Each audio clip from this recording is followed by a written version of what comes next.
Welcome back. Today we have another vehicle from the Volkswagen Group. My microphone is too high. Today we have another vehicle from the Volkswagen Group, as you could probably tell.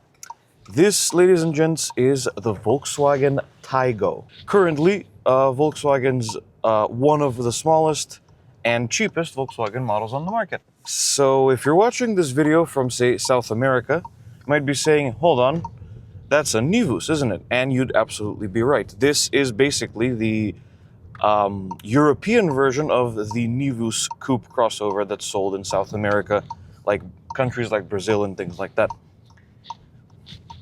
And I was doing some research on this car, and I found it very interesting that it has basically the opposite story of the original Beetle. Because the original Beetle ended production in the 1970s, and then it continued in Brazil and Mexico and places like that. The Taigo here is the opposite of that. It debuted in 2020 in South America as the Nivus, and then the following year in 2021, production began in Europe of the Taigo. And despite the differences in name, the two vehicles are pretty much identical. They're the same as one another. So let's discuss a little bit more about the Taigo here. As I said, one of Volkswagen's smallest and cheapest models. It's a mechanical twin to the Polo. Yes, thank you. It's also a typical Volkswagen, as you can see there, because it still does that. The Taigo is a mechanical twin to the Polo and the T-Cross, two of the other smallest VW models on the market in Europe. It's also directly related to those cars. It's based on the MQB A0 platform. The MQB A0 platform is a little bit older. It's not quite as feature-rich or as full of new stuff as, say, MQB Evo or some of the others. But the benefit of this platform being older and cheaper to manufacture is that these vehicles are outright cheaper to buy. That certainly is the case with the Taigo here, as I said before. This platform also underpins a whole bunch of other stuff like the Seat Ibiza and the Arona, the Skoda Scala, the Audi A1, different vehicles like that. And also, really quickly, while I still remember all of these details, the Taigo, the T-Cross, and the Polo are all built in Spain, in Pamplona, at the VW Navarra facility. Did I need an excuse to pronounce something in Spanish? Yes, even though I don't speak Spanish. I digress. What's the Taigo here like to drive? Well, as you can probably tell by looking at our surroundings, we are driving in town. The same route I always take to get onto the highway. And really, this is the Taigo's preferred environment. I know I say that every time, but it really is, because this is generally going to be a city vehicle for a lot of people. It's very quiet. It's very relaxed. One of the best things about the Taigo is that it's... What's that thing I don't encounter very much of recently? Oh yeah, it's small. It's small, which means you don't have to struggle with parking and stuff. It's very compact, and you know where every corner and side is, pretty much. The only thing is that rear visibility is not very good because of the sloped roofline. Visibility out the front is great, out the sides. The mirrors are the perfect size, something that VW always seems to be very good at. This is an ideal vehicle for driving in town, helped by the fact that this one is actually an automatic, and it's not a manual. Not that there would be any particular issue with this being a manual, but for town driving, and especially the traffic problems that we have in my hometown. You saw that row of cars that just drove by? I would like to remind everyone that it's Saturday. So, an excellent vehicle for driving in town. The steering is very lightweight, and it doesn't seem to really weigh up noticeably so at higher speeds like it would on a Peugeot 2008 or 208, say. It always remains pretty light while having a half-decent amount of feedback. The DSG does its job great. It shifts gears without bothering anyone. I should say there's no drive modes here. There's a sport mode. Obviously, you can knock the shifter into sport mode. And there's a manual mode as well, which we'll get to. But generally, you're going to be shifting gears at very low RPMs, which is beneficial to fuel economy. Last night, I did a little drive when there was no traffic, and I got like 5.5 or 5.6 liters per 100 kilometers. Why is it so efficient? Oh, because it has a small engine, of course, but we'll get to that in a moment. Anyway, the town driving experience in the Taigo, honestly, I have pretty much nothing bad to say. I was also very pleasantly surprised by how comfy and supportive the seats are. Usually, cheap cars don't really need, it's not really kind of, I guess, expected of them to have super supportive, heavily bolstered seats. But relative to what this car is and how cheap it is, relatively, I say relatively a lot, don't I? The seats are pretty supportive, and the ride is also excellent. I imagine owing to the taller suspension and different things like that. It's a job well done. Nothing bad to say about the town driving experience in the Taigo. Then again, that's the sort of thing it was designed to be good at. So anyway, I'm gonna piss off to the highway now, and I will join you all in a moment. Hello again. We are just about to join the highway. There's not a whole lot to do this time. I don't have to switch to sport drive mode. I just have to knock the shifter into its own sport mode and go from there. So we gotta drop the speed to 30. I never really understood why you have to drive at 30 kilometers an hour on the on-ramp, or 19 miles an hour for my American viewers. So here we are. Oh, there's someone coming. Wait. Sport mode and go. Whoa. Okay. That was a little bit more aggressive than I was expecting. And there we are. We're now on the highway. You can probably tell by looking at your surroundings right now. Oh no, more roadworks. So surprisingly, absolutely no wind noise whatsoever at 90 kilometers an hour. I'm gonna knock the speed up a little bit more once we get past the roadworks and see if that remains the case. However, a lot of road noise. Again, I've said this before, this part of the highway is very rough, old pavement and that, but it could also be down to the fact that this car is on Nokian tires. It doesn't matter. It's on winter tires made by Nokian, and that could be a contributing factor as well. But other than the road noise that I'm hearing right now, there's not a whole lot else. It's pretty good. It's also helpful that you have 7 gears, because you can also get this car with a 5-speed manual, and I can't imagine that would be a whole lot of fun. Nah, I'm not risking it. I can't imagine that'll be a whole lot of fun on the highway. Another thing I remembered to point out earlier, while I was still in the city, a little downside. This knee resting area is too hard. It needs something softer on here, because I rest my knee there while I'm driving, and it's not very nice. It's a little bit rough. Get back up to speed again. Overtake the Fiat Doblo, and there it is. Almost the speed limit. Okay, now there's a little bit more wind noise, but nothing crazy. The road noise seems to have gone down a little bit, actually, but the wind noise is now a tad bit more present than before. But it's in no way bad. Really, for a car that was designed to be affordable and as a result probably not able to have a lot of sound insulation, this is pretty good. I could totally do this. And as you saw by the rather aggressive acceleration, this car is by no means fast, but it does pull when you need it to. We'll get to performance in a little bit. I know you're going to wonder about, a Camry, an older Camry. I don't see those very much. I know you're going to wonder about dynamic driving, although I wouldn't if I were you. But nothing special, really. The steering wheel doesn't, the steering doesn't exactly increase in feedback. There's no, sport drive mode. It's just... it's fine. It's not really fun. I wouldn't call it fun, but it's fine. It'll get the job done. It handles pretty well. It doesn't lean too much. It's fine. That's just about all I can say. So now I'm gonna exit the highway and we're gonna look for some spots to take photos. I'll see you in a bit. Going up a spiral parking garage. Woo! That was, in case you didn't know, incredibly high levels of sarcasm, because I hate going up spiral parking garages. It's annoying and disorienting. Hey, there we go. We have made it successfully. Now, we gotta turn around.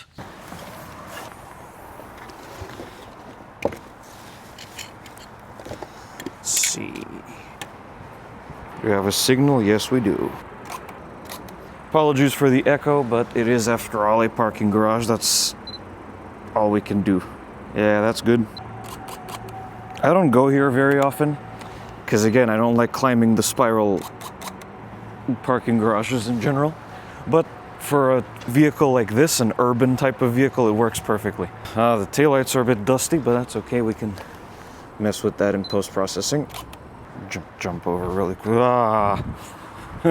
I'm not really particularly scared of heights, but sometimes I'm like, ugh. When I do face them, it's a bit unnerving, let's say. And now you'll get to watch me from this angle taking pictures of the car, which is probably gonna look ridiculous. And I'm sorry about the shoddy audio, but I have disconnected the microphones because I don't want it hanging here, so in case it falls and I forget about it. Anyway, let's take some more photos, huh? I like cloudy days for taking photos. It's not too bad. Makes the editing process a lot easier, actually. It's complaining a lot that the key is not inside it. I think it might explode. Let's get out of here. As you can probably tell, it is the next day. So how about a little tour, if you will, of all the features of the Volkswagen Taigo? The reason why I'm speaking so quietly is because there's somebody over there who's stocking the storage room of this supermarket that is currently closed, and I feel a tad bit awkward. So the Taigo's relationship, if you will, with the Volkswagen Polo goes further than just being built in the same factory and having the same platform. They also share a couple of parts in sheet metal. So the front doors, for example, are identical between the two cars, and I believe the mirrors are as well. The front end is pretty significant. It's unique to the Taigo, although it does look similar to, say, the T-Cross. You have these pretty standard LED headlights. This particular one has the optional IQ Light LED headlights, and there's also a little light bar in the grille flanking the VW badge, which is something I'm not a big fan of generally, but it doesn't look too bad. I've seen it at night, it doesn't look too bad. You also have your LED fog lights, which are also the cornering lights. Yes, Volkswagen people, the cornering lights are enabled by default. There's also a lot of chrome in the front end, which I don't really see that much of anymore, and frankly, I don't care much for it, to be honest with you. By the way, this color is called visual green. It's certainly visual, and it's a pretty visual at that. I love these sorts of colors, and it took me a little to get used to on the Taigo here, but I like it. It's also on 17-inch diamond cut alloys, which I don't care for very much. As you know, I'm not a big fan of those, but there are a few other alloy wheel options you can have. I'm sorry about the dust on the car, but you saw what the weather was like yesterday. That's just what happens. So this is the side profile. You can probably notice the Taigo's most distinctive feature, the sloped roofline. And also those big gloss black roof rails there. Again, not something I see very much of, at least on press cars. There's also a big silver scuff plate down there and tons of unpainted body cladding, because it is, after all, a crossover SUV. There's also a contrasting black roof spoiler there, a subtle one, but there is one, and a full-width rear light bar, and the Taigo badge in the center there of the tailgate. So what do I think of the styling of the Volkswagen Taigo? Well, I am not a big fan of coupe SUVs, as you know, but after spending all this time with this car, it's fine. Like, it's not my sort of thing at all, but for what it is, it looks pretty cool and pretty distinctive. And I think that there is a pretty big target audience that will appreciate the design and like how it looks. I'm not one of them, but I'm sure that there is such an audience. Anyway, practicality, well, actually, there's the key fob. It's a little bit older than the current crop of Volkswagen key fobs, and it's also a switchblade key, which is completely useless, as you'll see in a moment. Anyway, the car is currently unlocked. That's lock, that's unlock, and releasing the cargo door, which reveals a cargo area with 415 liters of capacity. Less equipment than usual because I didn't bring my DSLR with me because I finished all of that yesterday. You saw that. Anyway, here's a pretty standard parcel shelf. It's very hard. It's held in by string. In here, not a lot really. There's a couple of tethering points, and that's really about it. Oh, there's also these little juts where the cargo shelf sits on. So kind of a significant lip here for lifting luggage and stuff. Is there any underfloor? No, there's a space saver spare wheel. Okay. I like that. I don't see that very often either. How many times have I said that in this video? Probably way too many. Anyway, if you fold down the rear seats, which of course you can do, and as far as I can tell, you won't have an issue with a step into the rear of the car, you get this much room. Once you're done, by the way, clever of VW to stick the warning triangle in here to have a little dedicated area for it. Anyway, you just put your hand in there and you close it normally. The rear seats. See what happens. Ooh. Okay, actually better than I was expecting. This seat is in my driving position. And there's actually a pretty good amount of knee room. I do believe that the Taigo has a slightly longer wheelbase than the Polo, but as a result of that, I mean, there's actually a pretty good amount of knee room. And now the part I was scared about, headroom.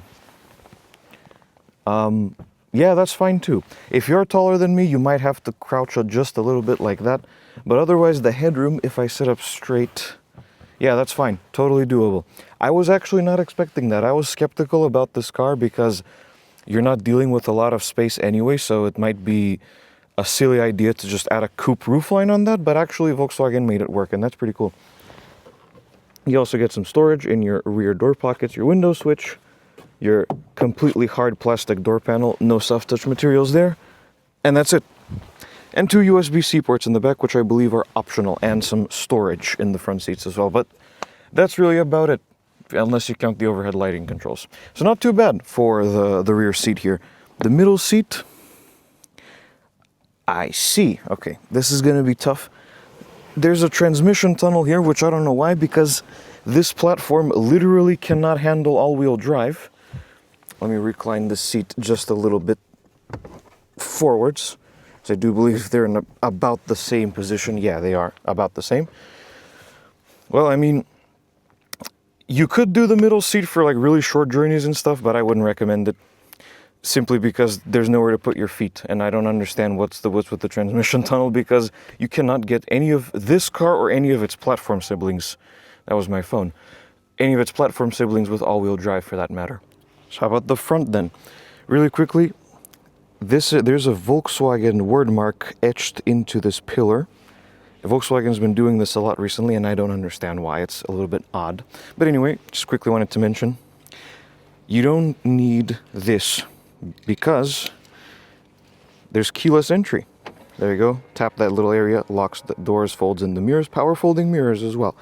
And then you grab the door handle and you're ready to climb inside the Taigo. Super simple interior. You get these cloth seats as standard with a pretty decent pattern and some surprisingly big bolsters, which we'll get to in a second. Other than that, this is a pretty standard Volkswagen interior from a couple of years ago, but that's a good thing, and I'll explain why shortly. And now we're inside the Taigo.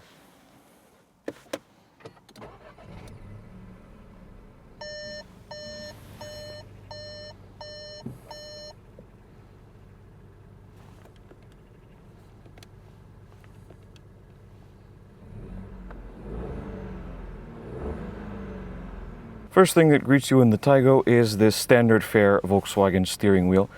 I've never been a fan of this design. I'm still not a fan of this design, but at least you get physical controls instead of the ridiculous capacitive touch panels. It's a leather wrapped item. It has a little bit of silver work and some glossy black stuff there, and it's pretty nice. Easy to steer and all of that. The leather is a bit firmer than I would like, but it's still pretty good. You get a flat bottom and you get some grip extensions here. And in the middle we have the horn, which, surprise, surprise, sounds like this. Don't want to freak out the people in the grocery store.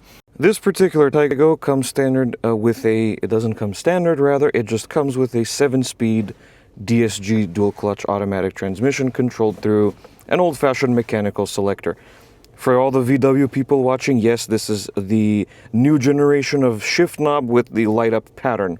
This thing is pretty much a direct fit on some slightly older regular DSG shifters. Once you put it into reverse, there's your backup camera. There's also front and rear parking sensors, or park distance control as VW calls it. And when you're in drive, you can notch the shifter down once to go into sport mode, as indicated by the S1 there, which holds the revs a little bit higher. Or you can push it to the right for manual mode, and you can also activate manual mode through the paddle shifters behind the steering wheel. Pretty standard stuff. This thing is really nice to use. I've always thought that of DSG shifters, these old school mechanical ones, and that's very much the case here. Also, did you notice? Keyless start. So the switchblade key is practically completely useless. Alright, I couldn't find any information on how big the infotainment screen is. It's not listed in the spec sheet for this particular car. There is the size of the screen. What's interesting about the infotainment screen is that being that this car is on the A0 platform, this is the old infotainment system from like the Mark 7 Golf and the old Passat and things like that. And that's awesome because it's much better. It's much simpler for one thing, but it's also much more responsive than the previous VW infotainment systems that I've had to use. It's a little bit lower resolution, which I didn't like very much, but it's a pretty fantastic screen, and Apple CarPlay is wireless and it works great. It also has that excellent feature where if you move your finger towards the screen, it brings up more options. Now, it's already doing that right now, but so you go into app, there's Apple CarPlay. Oh, right. I didn't know that. There's no built-in navigation. That's fine. So I'm going to wait for the commands on the screen to go away so I can demonstrate the stupid proximity feature. There you go. They're sort of hiding, and then when you get close, they come up. Great feature. And this infotainment system is all really... Be quiet. This infotainment system is really all you need. And despite being an older system, it's still very modern and surprisingly functional, including holding down the voice commands to pair up Apple CarPlay. Moving further down, you have these two climate vents, which have little wheels on them to open and close. In fact, let's get this out of the way. All of the climate vents have little wheels to open and close them. Thank you. We love those sorts of things. And over here we have the infamous capacitive climate control panel, as also seen on stuff like the Arteon and the Passat and things like that.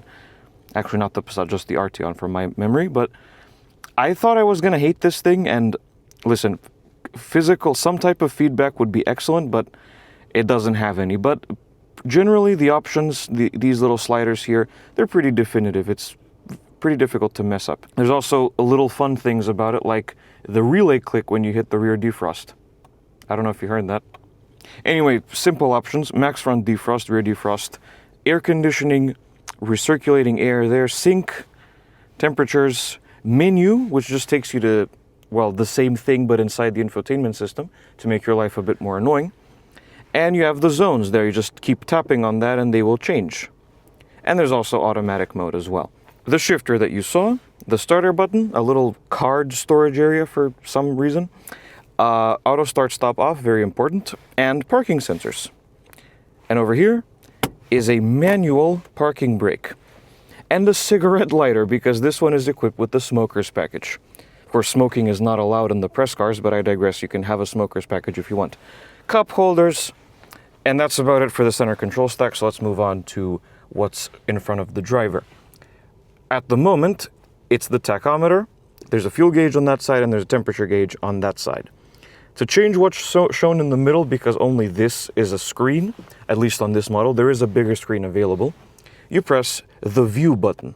That switches to this display, which I'd imagine would be quite annoying if you had a manual transmission, because it does not include a tachometer, or a big speedometer, which is fine again in this car with an automatic, but in a manual car, I'd imagine this would get annoying. I just keep it to the tachometer because I like to see that. To change what's shown in the middle of the screen, I don't know what accent that was, but you use this little shebang here. So these two buttons, this up and down and this OK. Press on the right. Rather, don't press on the right in this case, but if you press the down arrow, for example, you can adjust what's shown in the center. So let's say the speed, even though that's already on the right, you can have that in the very center. One thing I found annoying about this particular cluster setup is that the way you have to reset the average fuel consumption is dumb. So you go on that, you press right, and then you go all the way down here. Keep in mind, you might have to do this while driving. And then you click reset long-term or reset since start. I'm not the biggest fan of that system, but once you find that out, it works just fine. You also have the remaining range, some random safety systems there. your clock and outside temperature, yes, it's cold, the gear, and the overall odometer and your parking brake sign there. That's really about it. Also, I forgot to show you, this side of the steering wheel has adaptive cruise controls. Yes, this little crossover that's the cheapest car in Volkswagen's lineup has adaptive cruise control. There's also volume up and down here. And over here you have previous next track and the whole setup for controlling the gauge cluster screen and the voice commands. Turn signal stock. Pretty, well, that's as standard as it gets. I've seen this turn signal stock in just about everything VW Group for 15 or 20 years by now. There's also a little button at the end to access some of the ADAS systems and disable those, or switch between adaptive cruise control or a simple speed limiter. And on the right side is the wiper stock, of course. Oh, by the way, forgot to show you something really cool. So in Apple CarPlay, you can use this little dial to control Apple CarPlay without touching the screen, which is awesome. I don't think I've seen that in a long time, and I'm really glad that it's here. Anyway, further down is an old school VW light switch. The one in my VW Up and my former Mark V Golf was pretty much the same as this one here. And that's pretty cool. Speaking of, there's the same mirror control and window controls that VW has been using for a good 15 years or so, and the door handle. And really, ladies and gents, that's about it for the interior in terms of content. There's an auto-dimming rearview mirror, there's your overhead lighting controls, and your illuminated sun visor mirrors. Pretty standard stuff. So let's move on to quality and storage. The quality, really, for a small, cheap car is pretty excellent. There's soft touch materials covering the entire top half of the dash, and even this part here is soft touch. The rest of the interior is not, but it all feels pretty good and pretty well put together. Steering wheel is a little bit harder. The leather is a tad bit harder than I would like, but that seems to be a thing with Volkswagen Group vehicles. All of the ones that I drive, I have the same complaint about them. The only thing I'm not so sure about is this diamond pattern here on the dash, because it doesn't look bad, it's just that it's sort of, it puts the outside world in a grid pattern. Can you see that? It's a little bit odd. I would prefer something, you know, solid matte finish, although something that still looks nice as well. Also, a hazard light switch that I forgot to show you there. In terms of storage, you have a big storage pocket in the door that can hold a large bottle. I tested it and it works. There's a wireless charger for your phone that I didn't mention. There's 2 cup holders in the center. There's an armrest with a little bit of storage in there. There's a decent sized glove box with a little damping effect. Signature VW things there, really. They had that on the Polo like 15 years ago. And my personal favorite, yes, the sunglasses holder. It's back, finally. I have missed you. Whenever I see sunglasses holders in cars, I get very excited. Don't judge me, I'm weird. So, that's about it for the interior of the VW Taigo. Overall, it's pretty old school in here. It's refreshing in comparison to the stuff I sometimes deal with here. So, I like it here. It's nice. It's old school. There's no annoying sensor that watches if you're paying attention. It's a nice place to be overall. Lastly, the engine. This particular Taigo is equipped with a 1-liter turbo 3-cylinder TSI, making 115 horsepower, or 116 depending on how you do the math, and 200 newton-meters of torque, or 147 foot-pounds. I know I'm probably going to have some people asking, Kor, is this basically the same engine as the Volkswagen Up GTI? And while I don't have a definitive answer, I am going to say yes, because it's part of the same family, and it has the exact same outputs as the Up GTI. Man, I wish I had one of those. Anyway, 0 to 100 kph is about 9 seconds, and the top speed is this much. And that power goes to the front wheels, and only the front wheels, through either a 6-speed manual transmission or a 7-speed DSG automatic like we have here. Also available on this car is the same engine with 95 horsepower and a 5-speed manual, and you can have a 1.5-liter TSI with 150 horsepower. That's a 4-cylinder, the only way to have a 4-cylinder in the Taigo, I should say, and that one is DSG only. It also, this being a small 3-cylinder engine, it's also pretty good on fuel. Side note, it's been a while since I've seen a Volkswagen vehicle with a prop rod instead of hydraulics. But that's okay, this is a cheap car. Well, it's supposed to be like the cheapest model in the lineup, so I can get behind this, that's fine. So that's the Volkswagen Taigo. I gotta be honest, when I first saw the photos of this car a few years ago, I was a little skeptical. I thought it was gonna be not very well made, and the whole concept of a really tiny coupe crossover just didn't make a lot of sense to me. But now that I've driven the Taigo, I get it.